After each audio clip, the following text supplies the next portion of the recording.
Arsenal has spent nearly €300 million this summer in an attempt to finally get over the hump. And as expected, with such a massive influx of new talent, their tactics has yet again evolved. Under Mikel Arteta, Arsenal have undergone several tactical tweaks and transformations during its tenure in North London.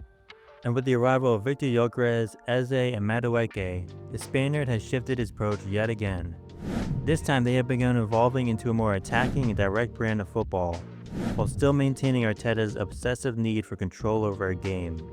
In this video, I'll be breaking down how to recreate Arsenal's new tactics in EAFC 26, and more specifically, with the injury issues to their captain Martin Odegaard, I'll be showing you two separate tactics, one with Odegaard and one without him. Before we get into the tactics, remember that FC 26 is a very limited game, so it can't perfectly replicate the intricate and fluid systems that professional teams use. That said, the first tactic will use a 4-3-3 holding formation, which is what Arsenal typically line up on paper. For the tactical setup, set the build-up play to short pass and the defensive approach to high. Contrary to popular belief, Arteta's side is very adaptable from game to game, especially during the course of a match. And while they're starting to play more directly to suit Gyökeres better, they still primarily utilize short passing with occasional long balls to break down the opposition, while they also play a high line to impose themselves on the game. Moving on to player roles and starting with the keeper, you want to set it to ball-playing keeper on build-up, as David Raya is instrumental in Arsenal's build-up play, whether it be line-breaking passes or long balls over the top. At left back, Calafiori is quite honestly a maverick in every sense of the word. I've never seen a left back receive so much freedom to move around the pitch. The inverted wing back on attack role comes closest to his role in the team, as he'll move centrally in the build-up while also having the freedom to roam around the pitch and attack the box. Unfortunately, fullbacks are very conservative in FC 26. They normally only start venturing forward once they hit the final third, so sometimes you'll have to manually get them involved in the play. Moving on to the center backs, Arsenal have consistently had the best defense in the league for the past couple seasons, thanks in large part to the partnership of Gabriel and Saliba. They are both elite in defending and build-up play, but for this tactic, set Gabriel to a stopper and Saliba to a ball-playing defender. Gabriel is the more aggressive and proactive defender of the two, which should come across in this role. In contrast, the ball-playing role will help Saliba get more involved in the build-up.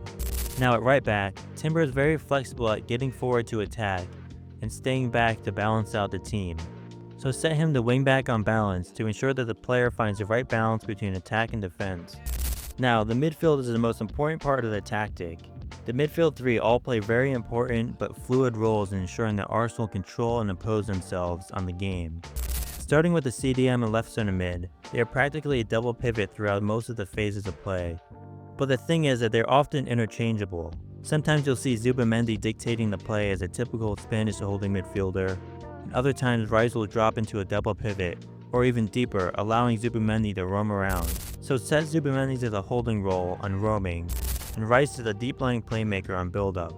But it's important that Rice plays the left center mid role, as he often transitions into a box-to-box role in the final third, which will translate well in the game if you play him in the left center mid role. Now on to Martin Odegaard, his role even further complicates things when it comes to FC 26's limited tactical ability. But to make things simple, set him to playmaker on roaming. Most other tactics set him to the attack focus, but in my opinion, he ends up playing far too forward and centrally. The roaming focus will help him replicate his real-life role, where he can drop deep during build-up play, while also connecting in the right with Saka. Now moving on to the attack, which is much simpler than the midfield. Set Saka to an inside forward on balanced, as he likes to stay wide and then cut in onto his favorite left foot.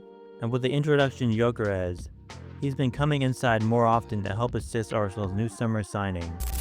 And speaking of Gyökeres, he should be set to advance forward on attack. The Swede is a far departure from the likes of Havertz and Jesus. He isn't being asked to play a false nine to link up play. Instead, Arsenal have been slowly but surely adjusting their play to play to his strengths, which includes direct running into the channels.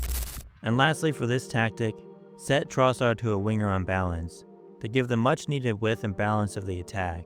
Otherwise, your midfield will become too overcrowded.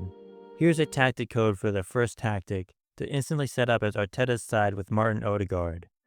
Now let's get into the tactic without Odegaard. Arsenal's captain has now suffered 3 injuries during the season and will be out until mid-November. Now, Arteta has used a Zubimendi, Rice, and Marino midfield 3, but I absolutely hate that lineup, so instead I'll be showing you how they set up with Eze in the team. With Odegaard out and Eze in, it isn't simply a like-for-like switch. Instead, I'd use the 4-2-1-3 formation for this variation. For the tactical setup, it's exactly the same as the previous tactic, with short passing and high defensive approach. Likewise, the backline is the exact same with each player playing the same role. Now, in the midfield, this is where things change. Instead of your typical 3-man midfield with a CDM and 2 center mids, we'll be going for the double pivot behind the cam. Zubimendi should be set to holding and roaming, so he plays the exact same role as before. But now Rice should be set to a box crasher unbalanced. This new FC26 role actually fits Rice quite well in my opinion. The role will have him help in the build-up, while also being aggressive with getting into the box when you're in the final third. Now onto the big change. Compared to Martin Odegaard, Arsenal have played Eze in a more central role, where he can shift around the field to go to either side to create and facilitate. So set Eze to the playmaker role and roaming focus, which should see him hover around the pitch more.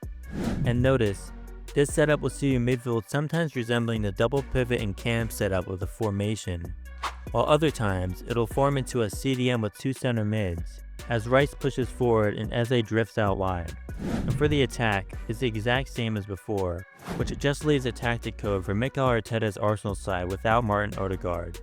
However, I have a bonus tactic for everyone who stuck around. I've been trying to figure out how to make a 4-3-3 defend formation work, so the idea is to use the center mid as a half winger, to emulate Odegaard drifting out wide to connect with Saka. The issue is that the right winger's inside forward role makes the half winger drift too far out wide. If you switch him to a winger role, then the tactic works better, but then you lose Saka's role, which is very important for the tactic.